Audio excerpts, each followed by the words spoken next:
Hi, this is Hunter from Timberhill Tennis Club with this month's tennis tip. Today we're going to talk about volleys. And a lot of players' volleys are slower to develop than their ground strokes. And the reason is because of the grip change that's necessary to hit an effective volley. So we're going to talk a lot today about the Continental grip and how that affects your volley and how you need that to produce a good volley.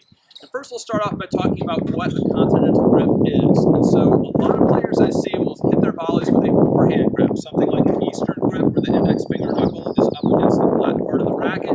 Sometimes even a semi-Western grip, which is more of a topspin forehand type of grip. I call it the frying pan grip when you hit a volley. The Continental grip is what you should be using though. Continental grip has your index finger knuckle running up the outside top corner of the racket. When you're in a ready position, that allows the racket to be slightly open on the forehand side and the exact same degree open on the backhand side.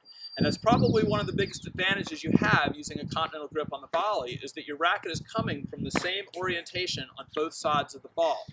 Another advantage that you have using that Continental grip is since the racket is open a little bit on both sides, it allows you to get down to a low ball and create a little bit of height on a volley that otherwise might be difficult to do it on.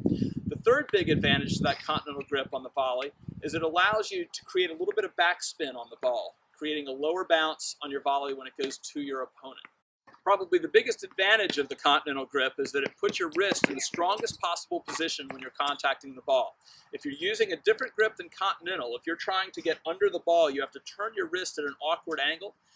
With the Continental grip, it puts your arm in a physically strong position. There's no weird bends in the wrist. There's no weird bends in the elbow. It's a very solid position to hit the volley from. And when you're hitting volleys, that's what it's all about, is solid contact. So a couple of ideas that you can use when you're hitting volleys is number one, not to over-slice your shots. You don't want to chop way down too much on it. It creates a kind of a moving target for your volley. Makes it a little tougher to get them in consistently. The other thing to think about if you're switching into a Continental grip is to choke up slightly on the racket. It gives you a little more stability, a little more comfort as you're learning that new grip.